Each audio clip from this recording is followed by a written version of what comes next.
नमस्कार गाईज, मी आपली सर्वांची आवडती मिसेस मानसी परेश देशमुख आपल्या सगळ्यांचं सहर्ष स्वागत करत आहे मानसीज कुकिंग स्टोरीज मध्ये।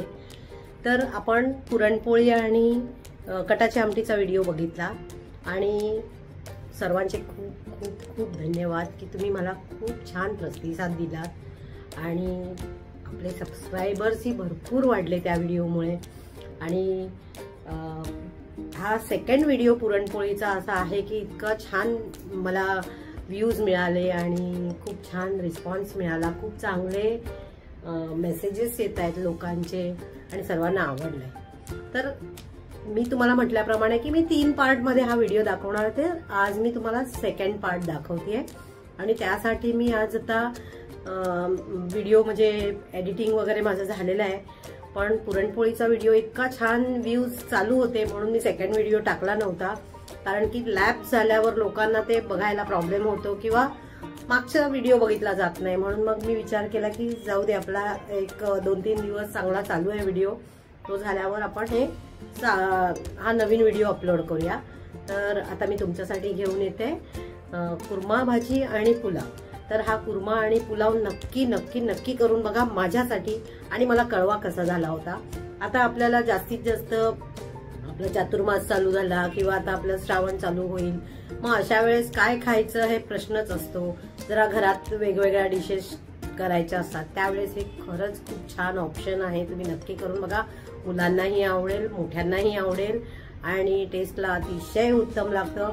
तुम्ही बघितल्यानंतर याही व्हिडिओला तेवढाच भरभरून आशीर्वाद द्याल अशी मी आपल्याकडे सगळ्यांकडे अपेक्षा। नमस्कार गाईज, आणि आज आपण दुसऱ्या पार्टला सुरुवात करूया, म्हणजे ऑर्डरचा दुसरा भाग।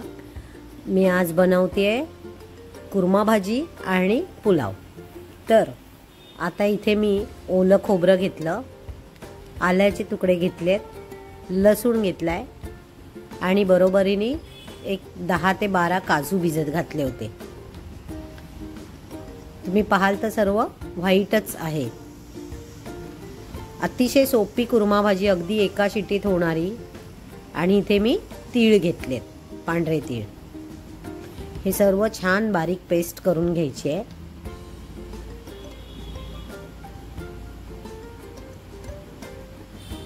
आता इथे आपण पाण्याच्या ऐवजी दही वापरतोय। दही शक्यतो गोड असेल तर चांगलं, त्यामुळे फ्रेश दही घ्या। इथे मी दह्याचंच पाणी वापरलंय आणि आता मी पुन्हा एकदा मिक्सर लावून घेणार आहे आणि याची छान फाईन पेस्ट बनवून घेणार।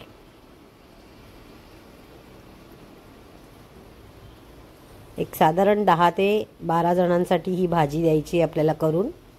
माझं हे ऑर्डरचंच असल्यामुळे आणि याशिवाय मग आम्ही घरात त्यातलंच थोडंसं खाणार, त्यामुळे 15 लोकांचं धरून चला। एक 15 लोकांचं हे मी जेवण बनवते। आता इथे मी कुकर ठेवलाय, याच्यामध्ये मी जिरं घालून घेतलंय।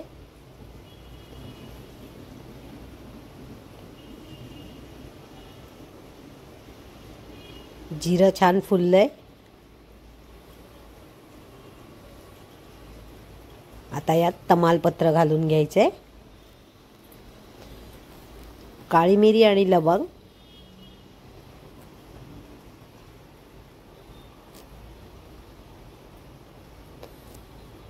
हे सर्व छानपैकी एक मस्त खमंग याची फोडणी झाल्यावर यामध्ये आपण बारीक चिरलेला कांदा घालून घ्यायचा आहे।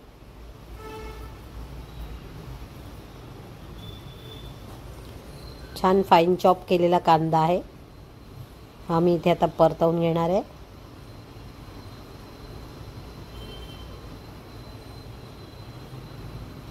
यामध्ये थोडंसं मीठ घालते, म्हणजे मग आपला कांदा लवकर मऊ होईल, कारण प्रमाण जास्त असल्यामुळे आणि आपल्याला वेळ नाहीये, वेळेत सगळी ऑर्डर कंप्लीट करायची आहे।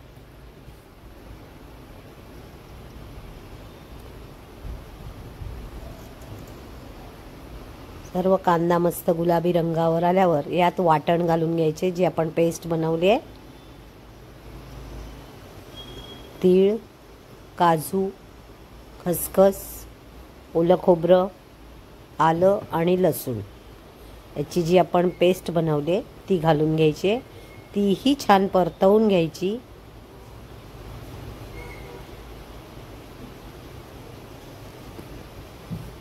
मस्त असं सर्व तेल सुटेपर्यंत परतवायचं छान. आत्ताच त्याला किती क्रीमी टेक्स्चर आलंय बघा.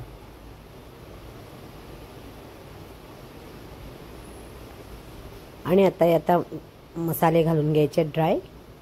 तर मी इथे पहिले घातले हळद, मग माझा आवडता हिंग, धणे पावडर,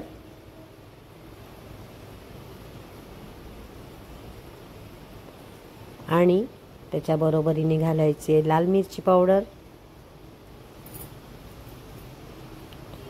तर मी लाल तिखट घालते. ही फक्त प्लेन मिरची पावडर आहे.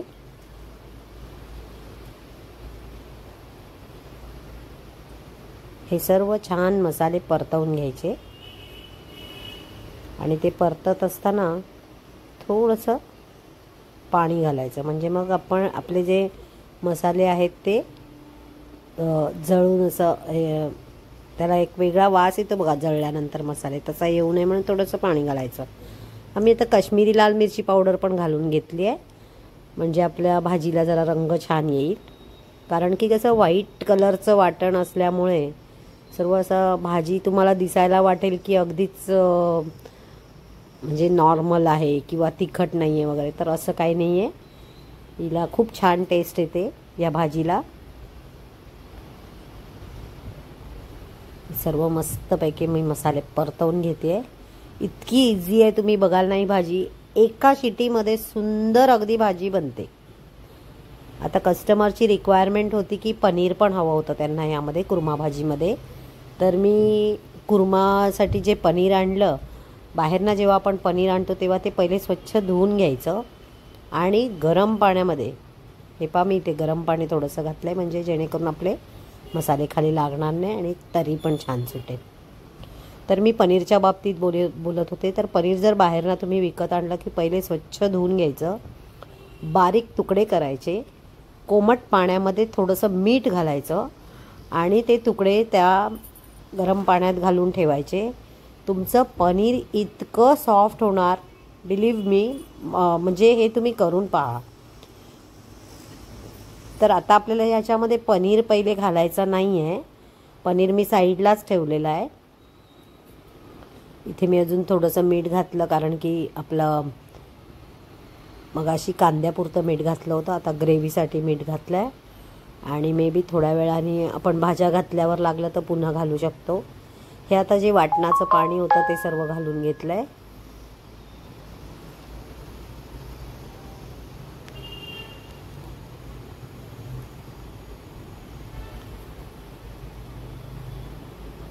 आता ह्या ज्या भाज्या आहेत याच्यात मी फ्लावर, गाजर, फरसबी आणि मटार आणि बटाट्याचे तुकडे छोटेसे असे सर्व भाज्या घालून घेतल्या आहेत. एक म्हणजे एकच शिटी करा, नाहीतर त्या भाज्या गळून जातील आणि मग अजिबात मजा येणार नाही कुर्मा खायला. आता हा कुर्मा कशासोबत खायचा आपण, तर पुऱ्या आणि पुलाव याबरोबर खूपच छान लागतो.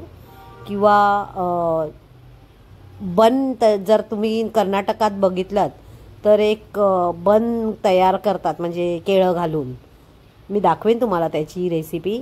तर त्या बन बरोबर हा कुर्मा खाल्ला जातो. तर जर बन आपल्याला बनवायचे नसतील तरी आपण पुरी बरोबर ही भाजी खूपच टेस्टी लागते. नक्की करून बघा आणि मला कळवा कशी झाली होती.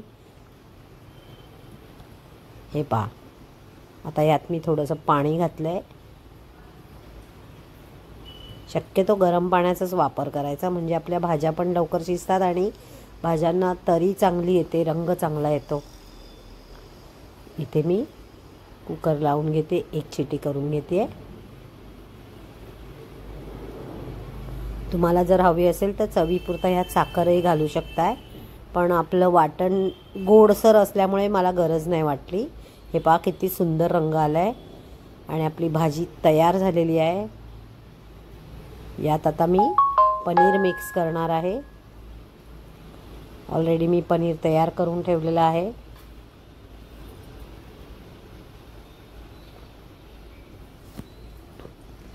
पनीर घातल्यानंतर जर तुम्हाला वाटलं तर तुम्ही पुन्हा गरम करू शकता भाजी, पण गरज नाही लागत. जर तुम्ही पनीर असं गरम पाण्यात घालून ठेवलेलं असेल तर त्याची प्रोसेस झालेली असते. तर हे असं पनीर मिक्स करून घेतलं की आपली भाजी तयार आहे. आणि मेन म्हणजे काय आहे की मी पनीरच्या ज्या ग्लासमध्ये मी मीठ घातलं होतं त्यामुळे ती व्यवस्थित त्याला मीठ लागलेलं असतं छान. हे पनीर नुसतं खायलाही खरंच छान लागतं, म्हणजे मला तर फार आवडतं.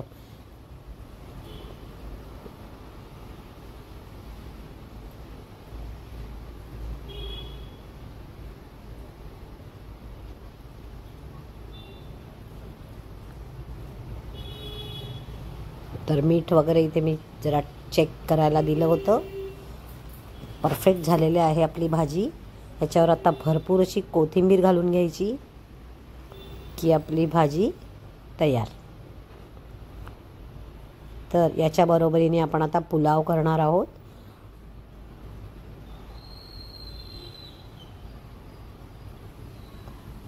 बघून तोंडाला पाणी सुटलं की नाही खरं सांगा, मला खरंच सांगा आणि खरंच करून बघा. आता गणपती येत आहेत, गणपतीमध्ये मोठे मोठे स्वयंपाक असतो, त्यावेळेला ह्या भाज्या खूप इझिली करता येतात आपल्याला. आणि आता मी इथे पुलावची तयारी करते. इथे मी कढईमध्ये तेल घालून घेतलं आहे. अतिशय सोपा आणि टेस्टी पुलाव आहे.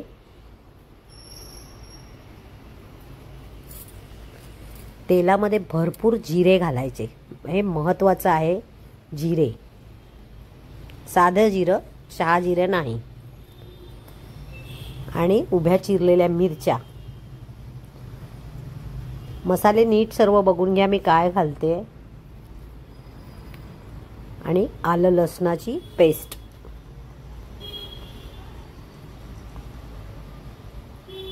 आता यात आपण हे सर्व परतवून उभा चिरलेला कांदा घालून घ्यायचा आहे.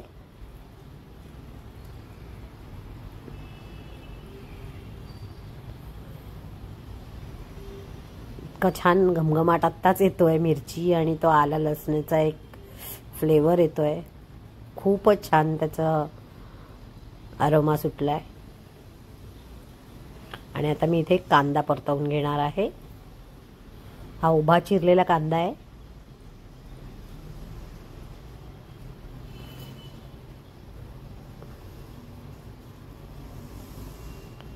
हा असं छान परतवून घ्यायचा आहे.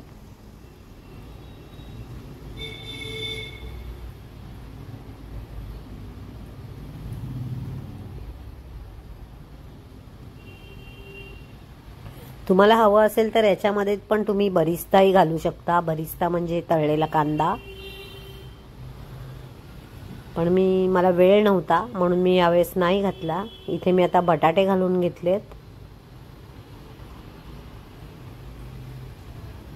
फरसबी आणि गाजर आणि मटार घालायचे.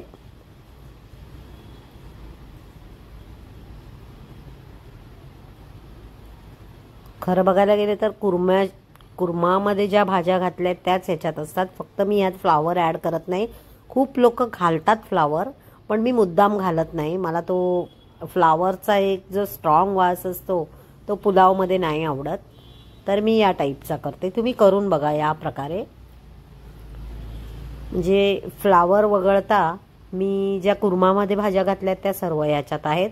फक्त प्रमाण थोडंसं कमी घालायचं, कारण म्हणजे असं कलरफुल दिसलं पाहिजे छान. नुसतेच भाज्या भाज्या नको दिसायला. तर पुलाव असा टेस्टी बनतो. मटार मी जेव्हा मटारचा सीझन होता तेव्हा एक 5-6 किलो मटार आणून वाटाणे त्याचे दाणे काढून मी एक छानपैकी कंटेनरमध्ये पॅक करून ठेवलेलं आहे. मी ते बॉईल बिल करत नाही. गणपतीपर्यंत साधारण मला ते व्यवस्थित पुरतात, कारण माझ्या ऑर्डर सतत चालू असतात.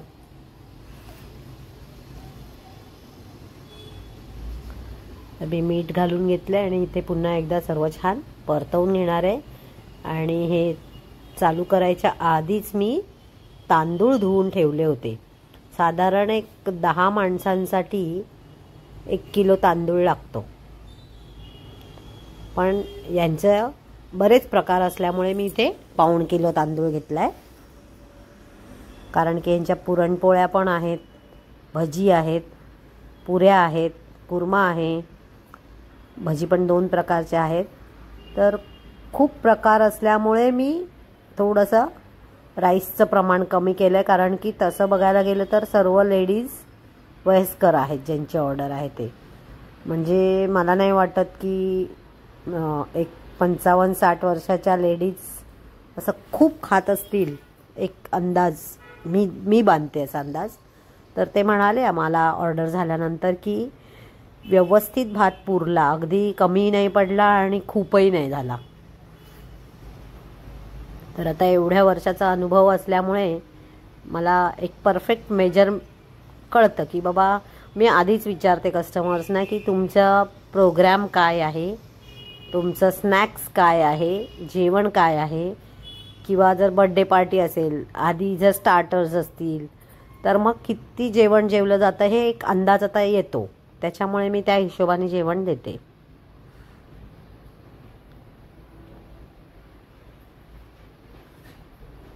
तर इथे 1.25 किलो बासमती तांदळाचा मी राईस बनवलाय.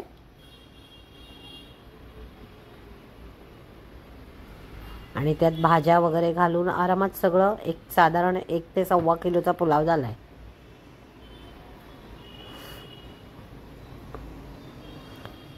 हे पहा, तर आपला इथे पुलावही रेडी झालेला आहे. आता यावरही बरिस्ता आणि कोथिंबीर ही घालायची फायनल टचला. मी मध्ये काजूही घातले याच्यामध्ये, तो व्हिडिओ माझा दाखवायचा राहून गेला.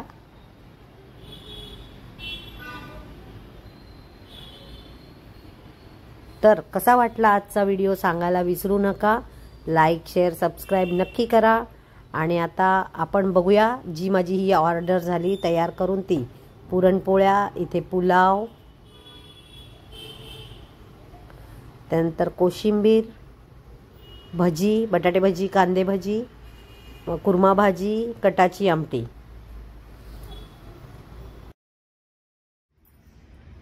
हाय, तर कसा वाटला तुम्हाला कुर्मा भाजी आणि व्हेज पुलाव सांगायला विसरू नका. लाईक, शेअर, सबस्क्राईब नक्की करा आणि बघत राहा. मेन म्हणजे तुम्हाला काय आवडेल अजून बघायला ते मला कळवा. म्हणजे मी तुमच्यासाठी वेगवेगळ्या डिशेस बनवत जाईन. आणि मी तुम्ही माझ्यावर जे भरभरून प्रेम करताय तसंच प्रेम, आशीर्वाद स्वामींचा तर आहेच, पण तुमचाही अखंड आशीर्वाद राहो हीच मला माझी एक अपेक्षा आहे. आणि आता आपलं गुरुपौर्णिमा जवळ आले. गुरुपौर्णिमेला तुम्ही नक्की मी बनवल्याप्रमाणे पुरणपोळ्या बनवून बघा. आता माझंही पारायण चालू होईल आणि त्यावेळेत कम्प्लिटली व्हेज असणार आहे. त्यामुळे तुम्हाला व्हेजचाही आनंद घ्यायला मिळेल. चला तर मग आपण भेटूया पुढच्या भागात. तोपर्यंत धन्यवाद.